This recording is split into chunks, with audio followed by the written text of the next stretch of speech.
listening to the most original talk radio station anywhere. We are LA Talk Radio at latalkradio.com.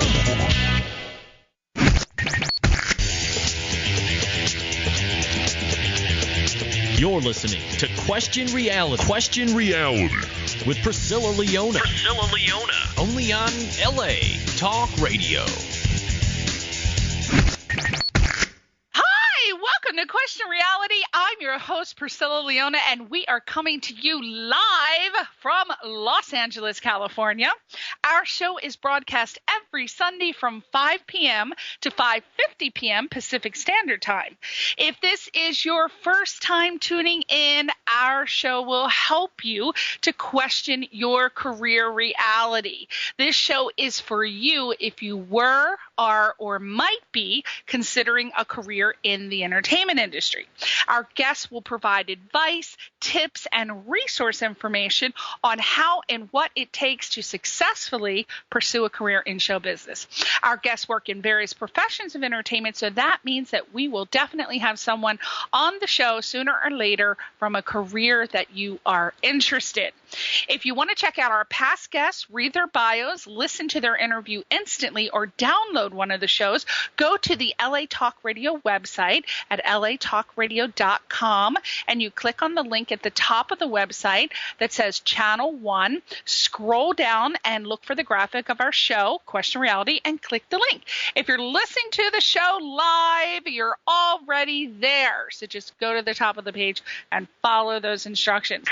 This will take you directly to the archive page where you can view the list of past guests. And our shows are also available for download on iTunes under the podcast section. So just type in Question Reality Radio in the search box and you will find all of our shows on iTunes. If you want to find out about our future guest, you want to visit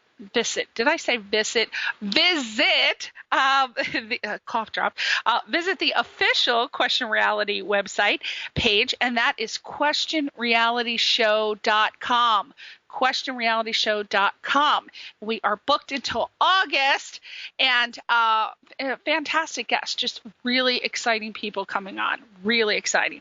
Okay, we have, as always, a great guest for you today. His name is Justin Samuels, and he is a novelist and a political blogger, and we are going to be talking to him a little bit later on in the show, and we're going to ask him questions like how do you get your first book published? And also, how do you go about selling your book online? And he's going to tell us how to do that, along with some other tips and pieces of advice that you need if you are thinking about becoming a novelist.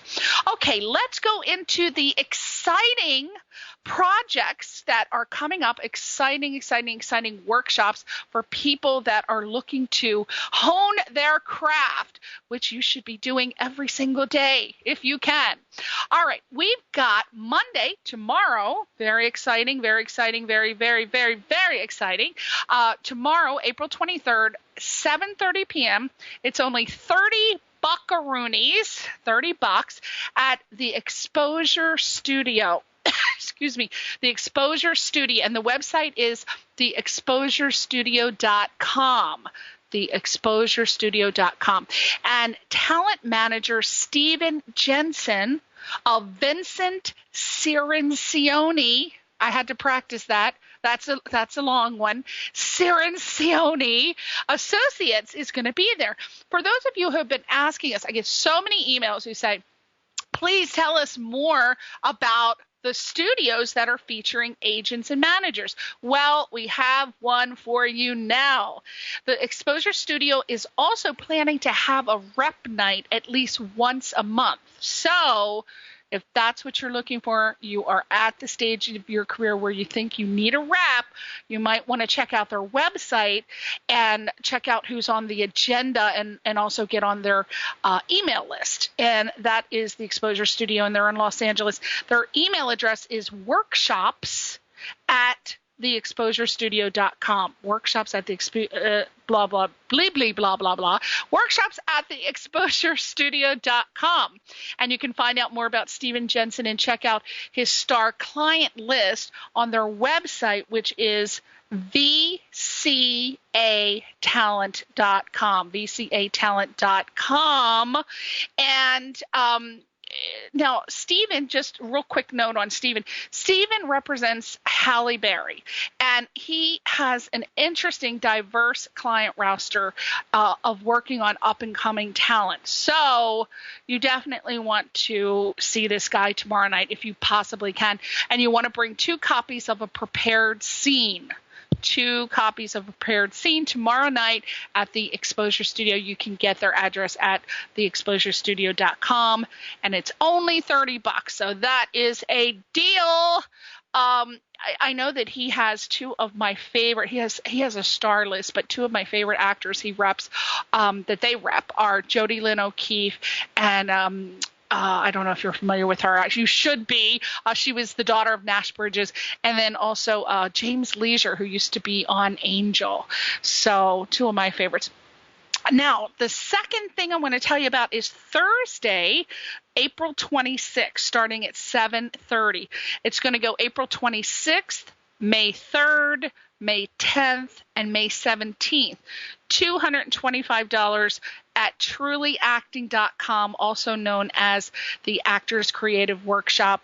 If you want to learn what it takes to book a soap opera, you want to check out this class on soap opera technique with head casting director Christy Dooley from The Bold and the Beautiful. Now, Christy, in 1987, an opening came up for a new daytime drama that was about to launch on CBS, and Christy jumped at the chance to get involved. And she started working with The Bold and the Beautiful when the show was still in pre-production, and she just celebrated her 24th year as their casting director. So, as you know, over the years, Christy has given hundreds of actors their start, including one of my favorite actresses, Eva Longoria from Desperate Housewives. She gave her first speaking role.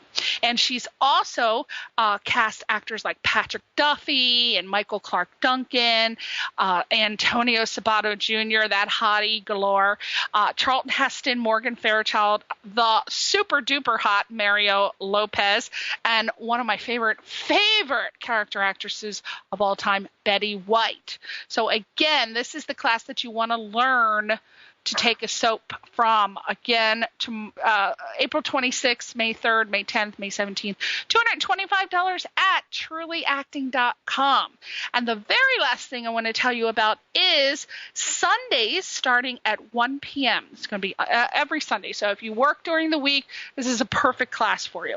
Starting May 6th, May 13th, May 20th, and May 27th, $225 also, or that breaks down to about $56.25 a class. And they also have an option of paying with PayPal. Again, trulyacting.com. Comedy with Nick Anderson, casting director. Yay! Open to teens and adults. And Nick has been casting on hit shows like My Name is Earl, Ugly Betty, Will and Grace, Yes Dear, 40-Year-Old Virgin, In Treatment, Big Love, and True Blood. And Nick has expanded to include films and commercials, web series, and even hosting. And he's known for his honesty. So if you're looking for a no-nonsense class, Nick is the man for you. No sugarcoating with Nick. So now, just to let you know, casting director Nick Anderson's famous comedy intensive class, this is what this is for, and it's now exclusive to the Actors Creative Workshop. Again, the Actors Creative Workshop is also known as trulyacting.com, so don't get confused there. Definitely want to check this out. Love it. Single camera requires a completely different approach than multi-camera. This is something that you need to know. He focuses on this, and Nick will teach you the differences on how to make you consistent with your comedic choices, and this will give you an edge over your competition. So you can check his credits out on imdb.com and or go to trulyacting.com. Yay! We got all those wonderful classes. So remember, you have to constantly take classes. You have to keep up your chops, just like musicians have to practice every day. You have to do the same thing as well if you want to be a star, baby, a star. All right. Now, let's get to the meat and potatoes of the show. Our guest is Justin Sam. I'm dying over here. Have a little cough, but I'm holding on to it as best I can.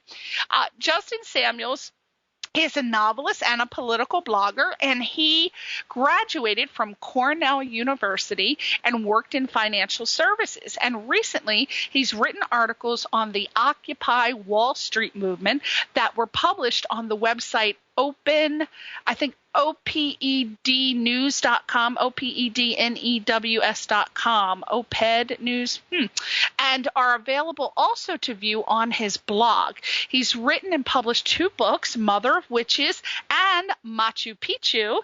And again, we are going to talk about how to get your first book published and how do you go about selling your book online, 2 things which our guest today knows all about. So without further ado, let's welcome him to the show. Justin Samuels, did you make it through that long diatribe? Yes, I did, but it was wonderful, very informative. Thank you. Well, if you ever want to take a comedy class, just tune in. I give information every week on classes, what classes to take in LA. You'll have to fly out here just to take a class. Are you in New York? You're in New York, right, Justin? Yes, I'm in New York, a very lovely part of New York, Far Rockaway, near the beach. Wonderful area. Yes, I'm familiar with that. The firefighters from that area did a phenomenal job back on 9/11. So we definitely want to salute them. That was a major. I think most of the firefighters came from that area. Am I correct? You're correct. And I mean, today it's been. It's an area under renovation now. The city is promoting it because it's a beachfront area in Queens, and you know how everybody loves the beach, so beautiful area. Yes, well, I definitely, I'm from Connecticut, and I passed through there for a couple parties back in the 80s, but we won't talk about that. All right, so let's go through what, now, Justin, I bring this question up. This is usually my first question for everyone. So when Justin Samuels was a little boy, what did he want to do as a profession when he grew up? What did you dream of doing? I wanted to be a veterinarian, and that ended when I took I went to this veterinary seminar, and we had to do like gross anatomy on a dead deer, and it was gross. There was like a green sore and everything. It was horrible. Oh, you poor thing. How old were you when they forced you to do this with a deer? I was a teenager, so I wasn't that young, but it just I couldn't do it. Put it like that. It was like yuck, gross. What the hell happened to working on frogs? I mean, that's what they gave us, an old dead frog. Not that I did it. I refused and got an F, but still, what happened to the frogs? I have no idea. My God, they're making you work on these big, huge, large carcasses now in school? Well, yeah, I mean, I don't know. Let's not talk about age. I don't want to go back that far. But when I was in school, we did frogs. All right. So you're traumatized by this deer leg, and you say, oh, my God, I don't want to have anything to do with that. What do you do?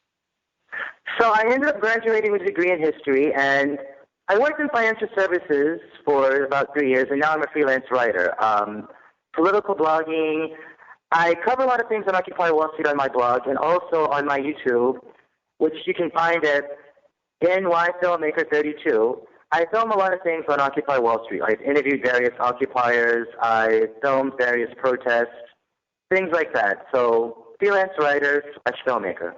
Okay, let's stop and that's a lot of information. We're going to get to it. We got plenty of time. Let's break it down and talk about one thing at a time. Let's go to this Occupy Wall Street. Now, I am not well versed with this whole situation. I got so much to think about in my own life. I just can't even move my mind out of my own little world. So why don't you tell us, for other people that are stunted in growth as far as knowing about Occupy Wall Street, why don't you tell us what it is, the reason for it, and what is happening, what's going to happen, and what do you do to participate? Okay, yes. I'll tell you how Occupy was started in the beginning. A Canadian magazine called Adbusters basically had a call for people, and they were asking if they protest economic injustice. The call was done this summer, so the original organizers of Occupy Wall Street, they had a number of meetings in August, and they decided to camp out on Wall Street. Initially, I'm told that the cops made them move off Wall Street and basically said, go to Zuccotti Park. So they began camping in Zuccotti Park, and from there it grew, particularly after the arrest. Union Square, and then after the mass arrest on Brooklyn Bridge, it went worldwide. It sort of went viral. But basically, Occupy Wall Street, protest economic injustice. But within Occupy, you have all types of people. You have some people who call themselves anarchists, some people who are capitalists, who are more mainstream than others. So you have everything from anarchists to capitalists. You have a lot of artists. I've met a lot of actors, writers, musicians, and other artistic people within Occupy. So a lot of creative people. And what category are you in? Anarchist? What's your category? I'm a capitalist. I love money. Okay. Don't we all? Now, what's the difference between the anarchist and the capitalist as far as the Occupy Wall Street movement? What's going on? Who's shouting louder? Who's getting the most attention? At one point, it was the anarchists. The anarchists basically want to have a separate society from everybody else. Basically, they don't like big corporations or the government or things like that. They wanted to have a totally separate society. I totally don't want that, but that's what they want. But yes, that's what the anarchists want. The people in Occupy Wall Street, the capitalists, they basically just wanted reform of what they saw as corrupt corporate practices. Like they thought that basically certain business practices were corrupt, and they wanted reformation of those practices. But they still have money in big companies and want to make a lot of money. They just wanted things they considered unfair to be reformed. Now, originally, we had the Boston Tea Party, and that seemed to get some results. Now, obviously, we can't go throwing any damn tea into the ocean these days. It wouldn't do anything. People would walk by and say, what a nut. Okay, so keeping that in mind, what do you feel we could do these days to get the attention of the government to make the changes that's going to make everyone happy? What would you do? I guess the one thing is, I think voter participation is very important because certain elections, the last election in New York, only 15% of eligible New Yorkers voted. And there are people who complain about Bloomberg, but he won with 51% of the vote, and only 15% of the population voted. So he won with something like 7.7% of the vote. So people who claim about Bloomberg should have voted in the last election. That would help. Beyond voting, there are a number of different things that different activists use. I remember when Bank of America was going to charge everybody $5 just to use your debit card. There were protests against Bank of America in the sense that people withdrew their money from Bank of America and went to other banks. So if you don't like a business, don't do business with them, basically. I like it. Now, do you think that same thing do you think that same type of action would work, say, to get the big oil companies to reduce our gas? I mean, what do you think is the answer to getting our gas cheaper? I don't know how much your gas is a gallon where you are, but out here it's pushing $5, if not. It's something like that here. Basically, the gas companies, that's a very different thing. I think once you have the public... I know there's a bunch of activists and I get constant emails where there are activists that say, don't drive your car on this certain day. Let's all take a pledge not to drive our car for one day. And apparently that would hurt the oil companies. So do you think that's a good idea, like a small thing? That maybe, I guess. I mean, obviously we have to drive, even in New York where I live in Queens, ideally you want to drive here because the train here is a long way from Manhattan, so sometimes you need to drive. Basically, yes, reducing gas usage can be important. Where possible. That's not always possible, but I know for the electric utilities out here in New York, you have a choice of who you buy your electricity from. So there are windmills in upstate New York that I bought my electricity from, for example. I see. So where possible, you can use renewable energy yourselves. This is rare. The country needs to make more of these, but some farms can run off alcohol, like sugar cane can be used to produce alcohol. So there's alternate technologies that can be used and alternate fuels that can be used. So there are things that can be done to reduce oil usage. We can't eliminate it. Oil is very important, but there are certainly things that can be done to reduce. Let me ask you, what, as far as Occupy Wall Street, the Occupy Wall Street movement, have any of the political candidates that I'm not sure who else left. I think Santori, and then I don't even know if poor Ron Paul is still chugging it, but I think it's Ron Paul, Santori, and then who's the other one? Of course, Obama, but the other one, Newt Gingrich, is he out? I'm not sure. I don't know who. This is how political I am. Absolutely zero. If it wasn't for my husband, I'd think Clinton was still president. I have no idea. So anyway, I just want to say one thing. One occupier, George Martinez from Brooklyn, is running for Congress. So we'll see if he wins. But if he were to win, he might be the first occupier to become a congressperson. Well, if we're pro him, let's say yay. Now, a question: who do you think any of the candidates are they? Or can they even share viewpoints on the Occupy Wall Street movement, or are they not allowed to do that? Oh, you mean any of the mainstream candidates for running for office or what? Yes. Mm-hmm. I mean, there are people, it depends on what Occupy. The labor people in Occupy, particularly the older people, would support Obama. You have some young people there who are anarchists who are going to hate whoever's running for office because they don't even vote. They're going to hate everybody who's running for office. There's nothing that any politician can say. They're going to hate everybody and everything.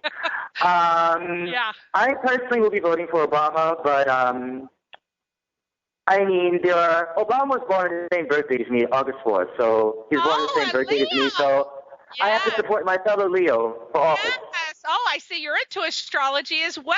I've been studying since I was 12.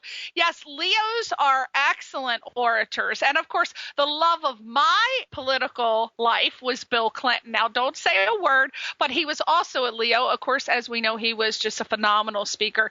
And if I could vote him to be president forever, I would. Now, of course, I'm going to get tons of emails, but there I said it. I love me some Bill Clinton. I love him. He was just gorgeous. He was just not physically, but he was gorgeous. I mean, yeah, I'm sure he was cute, yeah.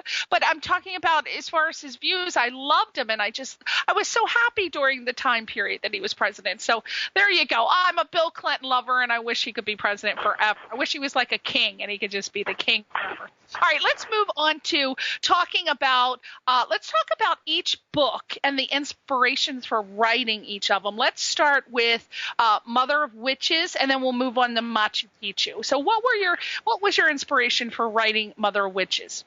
Mother of Witches, I like fantasy and sorcery. I like Greek mythology. I've done a lot of reading on various mythologies, Greek, Norse, African. So I like mythological stories. I've watched a number of TV shows like Xena, Hercules, Thor, Conan the Barbarian. I love that genre, warrior, barbarian, anything with like swords and sorcery. So just being a fan of that stuff for all these years probably was my inspiration.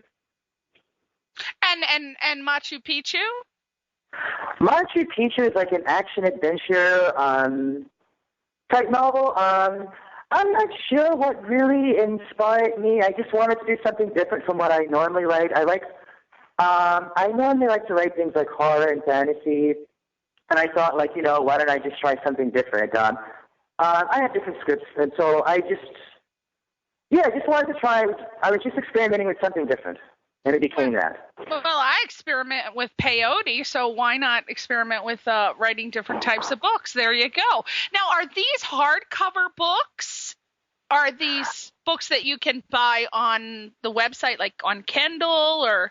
Yes, they're both paperbacks and hard copy. You can order them online if you want the paperbacks, Amazon, Barnes & Nobles, other major retailers, but particularly Amazon and Barnes & Nobles.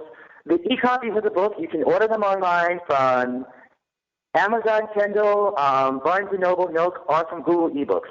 So there's three retailers that sell them online, three major retailers that sell them online. Okay, so if they just went to Amazon and typed Mother Witches Machu Picchu.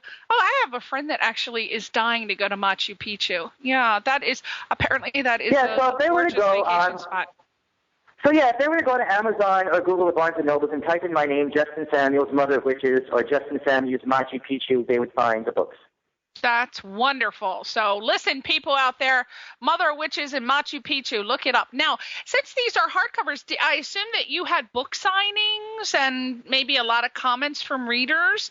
So if you did that, what are some of the positive comments about the book? I didn't have book signings, but I've gotten comments.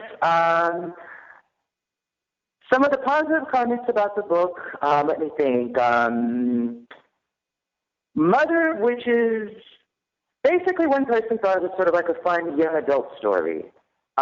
She said, she couldn't put down the book. I'm reading a review. Excuse me, I'm reading a review. But she basically thought it was like a very fun young adult story. And she thought it was something that, should definitely be in a library, definitely belong in a collection for like young adults. That was good. Anything about Machu Picchu? Not yet, because that one became available for sale later, so I haven't really seen many comments on it. Okay. So let me ask you, how does one now? What made you decide to go? Okay, you have a degree from Cornell University. You worked in the financial industry. May I ask, in what capacity? Were you a financial planner? What did you do? I worked in operations, which is the person who basically processes the paperwork. It was kind of dull and boring, but that's what I did. Okay, well, that's good enough. That's why the people are listening to this show, because they may be working in that same field and they want to change their life and do what you did. How did you make that change? What made you decide to all of a sudden start writing books? Well, people always told me that I told strange stories. So one day, I actually went to see a therapist, and I told her a story of a friend who got arrested for international cocaine dealing. He and his lover went to Colombia, and somewhere in South America, and they were trying to bring the cocaine back to the U.S., but they didn't get arrested by the American authorities. They got arrested by the South American authorities. And this particular person, he put all the blame on his lover and left his lover to rot in jail in Colombia. I never saw the lover again. So I told this to a therapist, and she goes, wow, you know such weird and outrageous people. You should write. And I started writing. So you told this to the therapist in your session? Yes. Oh, okay. And you just decided to say this to the therapist for cause and effect, or were you telling her? No, the therapist was just asking. The therapist was asking me, goes, like, what types of people do you know? So I said, well, here's some of the people I know from, like, the bar that I hang out in. I see. Okay. So let's talk about how to get your first book published. Let's tell our listeners, how does one go about getting their first book published? Say they're in a situation like you, they hate their job, it was dull, boring, they want to become a novelist, a writer, so they write this book. How do they get it published? And how do they go about selling it online? There are two ways you can get it published, and then I'll tell you about how you can go about selling it online. You can either go, if you want to go to certain mainstream publishers, you can contact an agent, and assuming the agent likes you, they'll send your book to a publisher and have it published that way. Or if you are going to be really gung-ho about marketing the book yourself, you can self-publish. And by self-publish means you go to a service like through Amazon, for example, or through Google or Barnes & Nobles. Amazon owns an imprint called Create Service. So basically, once you format your manuscript and once you design the cover, you're ready to upload your project to CreateSpace. And from there, the e-copies, you can upload them directly to Kindle or to Google Partner Books, or directly to Pubit, which is Barnes & Noble's Nook project. So once you've uploaded them there, you've made them available for sale, you have to market them.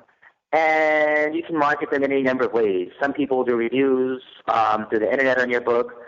I use social media. I'm on Facebook and Twitter a lot, so I use social media to market and sell my book. Google News. You just basically contact as many people as you can, and I'm someone throughout the years, I've amassed a huge collection of email addresses in my email accounts. So basically, never delete an email address. Right. You can use LinkedIn too to also post things about your writings and also use that too. Social media is very important in selling your books. And the other thing that's very important, because basically as a writer, you're building a brand, which is your name, in order to sell your writing. Because if some people like some of your writing or like other writings. So in between books, for example, or other things that you do, you can blog, for example. And I started a blog, and, that address is we mentioned that earlier. And while I was blogging, I know a conservative blogger, Lee Stranahan. He works for Breitbart.com. Andrew Breitbart, who is a very, very famous blogger who died recently. I decided to take a course from Lee Stranahan, and that class is phenomenal, not just for people who want to be political bloggers, but for people in the entertainment industry in general, because from the way he breaks it down is basically you're a freelancer and you want as many projects coming in as possible for you to get income from. So he recommends that writers not only have a blog, but he also recommends that you do things like you film things that are interesting, like if you're a political blogger, for example. I filmed a lot of things on Occupy Wall Street, which you can look up on YouTube. Again, NY Filmmaker 32. Because basically when people become fans of your work, they want to check out other work. So if they're a fan of your blog, they may buy your books, for example. If they're a fan of your books, they may check you out on YouTube, for example. I've written screenplays, hate screenplays, which I have to get produced at some point. But I've been building a name for myself as a writer, and I've been making a lot of contacts, which is very important to move forward in your career as a writer or as an entertainer. And Occupy Wall Street was very instrumental in that. And what I've noticed, how I got introduced to Occupy Wall Street was very strange. A friend of mine who I knew pre-Occupy, Felix Rivera-Petrie, he's all in the news as an occupier who got punched by a cop, and that's how he became infamous. Let's just say we used to party together. And I knew him as a partier, and never really thought of him as a political person, but he got involved, and he was always inviting me to go. And after I found out he had been assaulted by the cop, I went. And I started going every day, and I eventually met people who are reporters and other writers and then other artists within Occupy, and that whole community sort of helped me move forward. So I would say basically the most important thing is to be social, and I know that can be hard for some people who, if you're working like 70 or 80 hours a week, all you're going to do is after your job, a shitty job, you're going to fall asleep. So if you can somehow swing out a lot of time to be on the scene, social, or especially on the New York or the LA scene, I think that's important. Now, you had said one of the reasons that you gave, that you wanted, one of the tips that you wanted to give is don't be afraid of rejection. What do you mean by that? How did you deal with rejection, and how can one rise above that? Well, how I dealt with it is, at first it sucked, but you get rejected for all sorts of reasons, and it doesn't necessarily have to do with the quality of your work. And I've even read about the people who have made it, including people who have made it big, like Stephen King got rejected by a whole list of publishers before he got his first book published. And I've watched Halle Berry, you mentioned her earlier. Yes. She at one award show was saying, her advice for people at home who want to be in the entertainment industry was, be positive, be professional, and don't give up. Like, she talked about some of her rejections where people didn't like her for this or that reason, or this reason or that reason. I mean, they give any excuse to get rid of you, basically, but don't take it personally. Your work, you're still your work, and you're good, and somewhere along the line, you'll find the people who are, I don't know, and creative soulmates for you, if you know what I mean, people who interact with you in ways that will move your projects forward. I mean, you'll meet those people. Just don't give up. Just, if you truly enjoy writing or acting or music or whatever, just do your thing and be a nice person to be around, and you'll start to meet the people who can advance the process. Now, earlier you had said, okay, basically let's talk about self-publishing. So I know that you had said that you can get published by going to an agent, but a lot of people, I mean, agents don't take just anyone.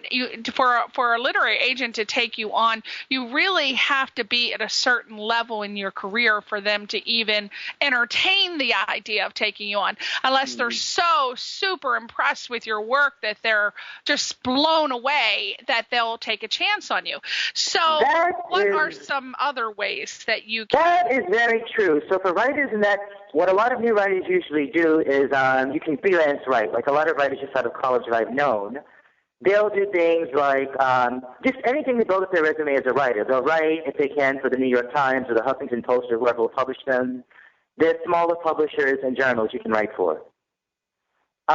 So you do those things until you can attract the name of a bigger person or an agent. Good. Mm-hmm. And then there are also, we want to mention that there are also lots of different websites that are available where you can, the certain websites will publish your book. Isn't that correct? That they Yes. will, yeah. There are also certain other websites. I went through Amazon and then for the hard copy, and they distribute it into bookstores. The e-copies I had them published through Amazon Kindle, as I said earlier, Barnes & Nobles, and Google eBooks. But there are also other websites that will self-publish your book and then distribute them through other publishers. And there are also some ebook websites that you can send your manuscript to. A lot of the ebook companies will take your entire manuscript directly, and I actually sent my manuscript to a couple of those ebook companies, and they liked my work, but we saw different books. Like, I'm used to writing things more action-oriented because I really started out as a screenwriter. They saw my story more dramatically than I wanted to write it, in terms of like more dramatically into the character's internal drama, what they're thinking. So we saw different books, so I didn't pursue that route, but it's certainly a route that I know, and yes, you can send your manuscript directly to an ebook publisher. Yeah, so you can go to Google, and what are some words that we would type to find that, like ebook publishers or ebook publisher and ebook publisher is one, and you would know also what genre of ebook you want published. If you want a drama, or if you want erotica, or if you want horror, or whatever. And the thing I would say is basically in publishing, you don't pay anybody; they pay you. So basically, the ebook publisher. You might not get an advance because most ebook publishers are smaller companies, but you will get royalties. You'll get a very good deal in royalties. So let's talk about that. You definitely don't. There are some websites out there, some publishing websites that they will ask you to pay a certain fee. So why don't you tell them about that, Justin, how that might not be? Yes, for websites that try to basically or want to charge you a certain fee, there is absolutely no reason to do that. It should be free. The legitimate ones are free. It's just like an agent. You never pay an agent yourself. You never pay for it. Yeah. Amazon CreateSpace, which I use, if you wanted certain additional services, you might pay for those, but the basic service of getting your book published is free from Amazon CreateSpace. You don't pay for it. The additional services are a different matter. You may or may not decide you want to do them, but basically in order to get your ebook published, there's no fee. Basic publishing, no fee. Yeah. Right. And the thing that I would say that Amazon charges for, if you want it extra, is they have a publicity service. And so whether you want a publicity service, you could pay for Amazon's PR service, but you can also find PR services independently. Like I found a PR person I use on Craigslist, not for my books, but for something else last summer. Josh Mitchell. I think he's from Boston. I think he moved to LA, but he's a cool person. When I needed a certain story of mine out there, he did it for me, and he was a cool guy.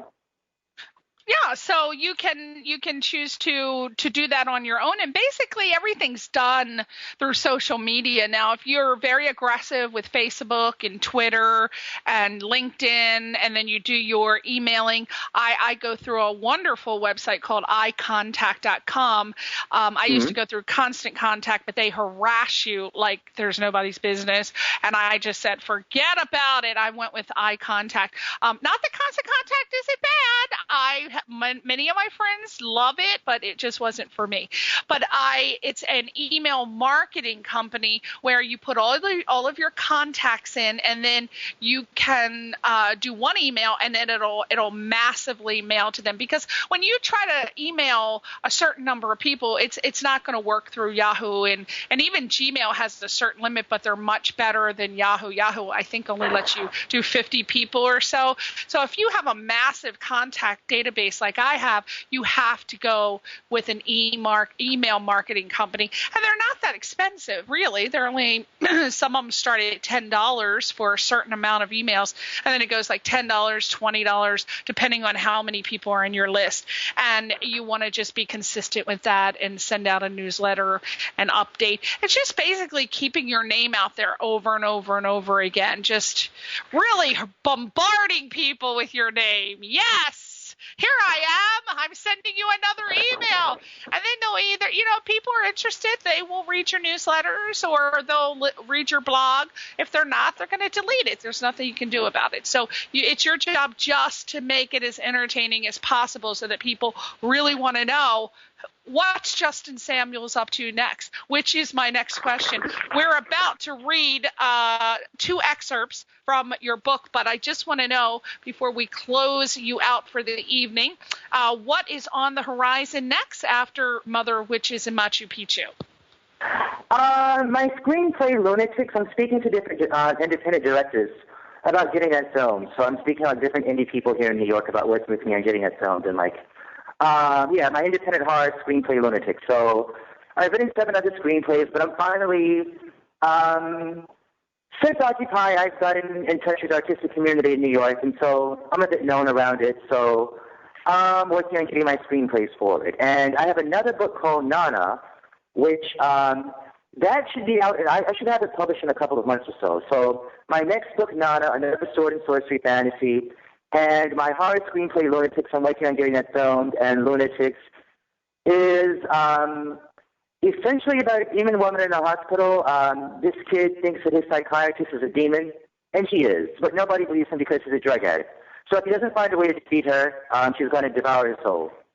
Oh, I like that. Oh, now if it's a horror story, you might want to check out my friend Nick's website, thehorrorchannel.com, and I do believe he takes submissions, and you can actually, I think it's a 24-hour digital network of nothing but horror film. So check out thehorrorchannel.com and tell him Priscilla sent you, and he'll be forced to have to accept your project. Okay, so let's go over all the websites. You are on YouTube at New York Filmmaker 32. You can also I'm on YouTube at NY Filmmaker 32. NY stands for New York, but I don't want people to type in the whole New York filmmaker because it's a different word. I'm on YouTube at NY Filmmaker 32. NY Filmmaker 32 on YouTube, yes.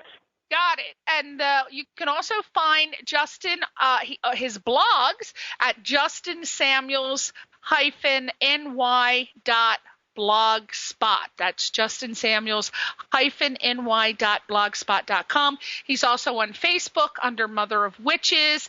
And I believe you're on Twitter as well?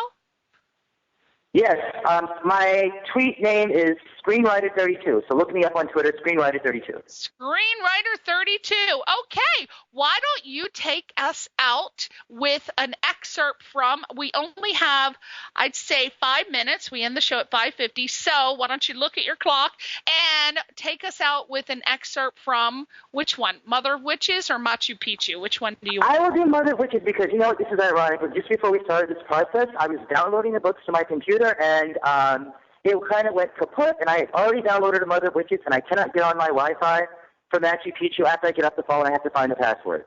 Oh. So settle that for me. It's going to be Mother of Witches. Okay. All right, sweetie. Thank you so much again for being on the show. We really appreciate it.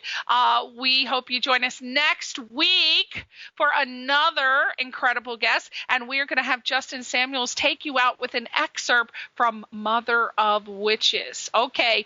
Bye, everybody. See you next week. Here's Justin Samuels, Mother of Witches. The room shakes from Zeus' rage. Selene sees through Zeus' thunderous sees through Zeus's thunderous voice. She feels his fear. She hurls a mystic bolt of energy at Zeus, and he counters with his thunderbolt.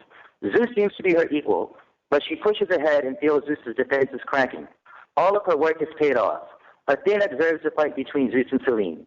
She knows her father has finally met his match. But Athena is a goddess of wisdom and war. She takes out her shield, which has an image of the Gorgon Medusa on it. Selene, fight me instead. Athena says. Selene looks at Athena.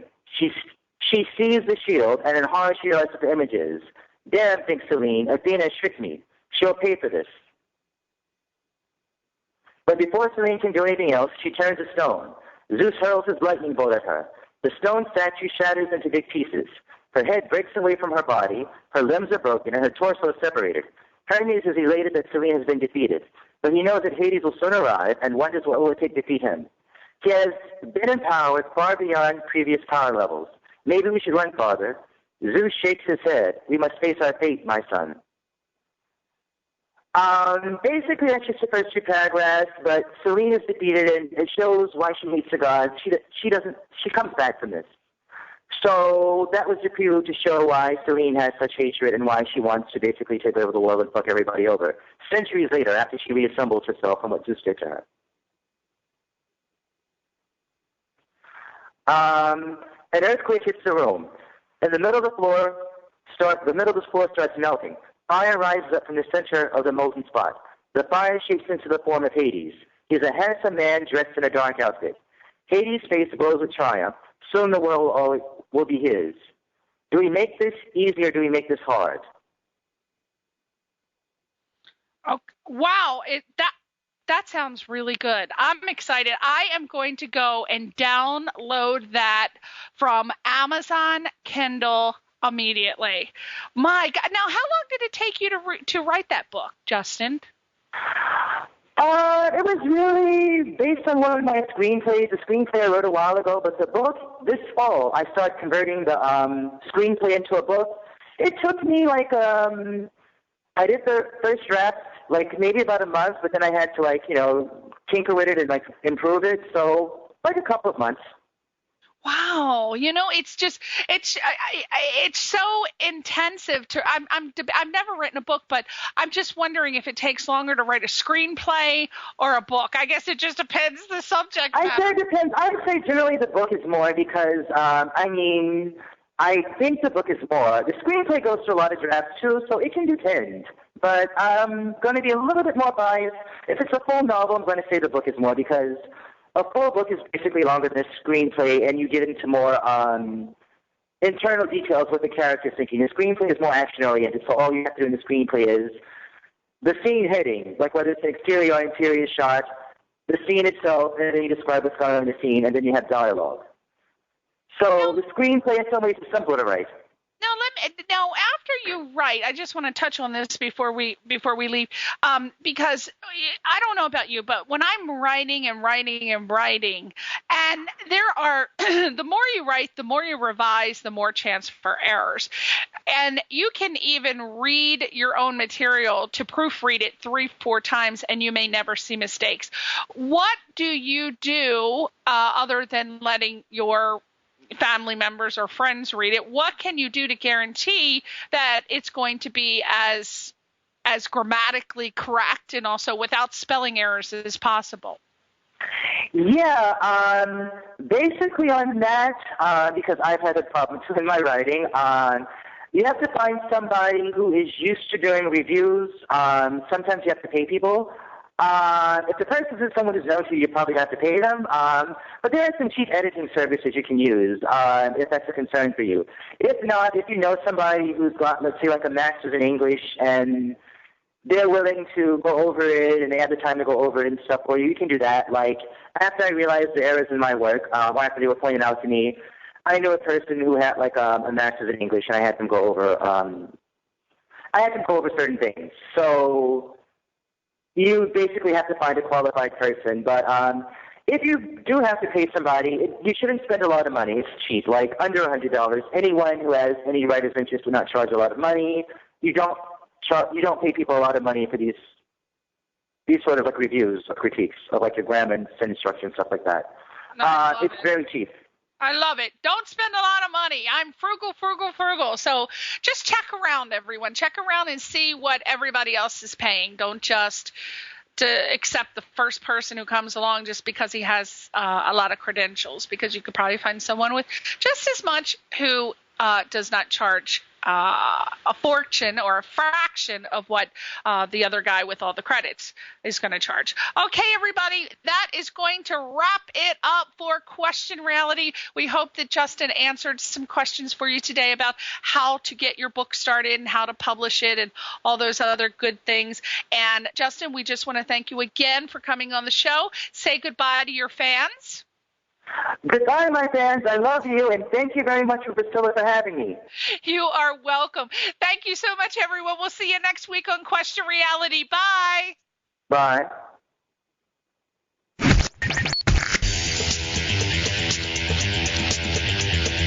You're listening to Question Reality. Question Reality with Priscilla Leona. Only on LA Talk Radio.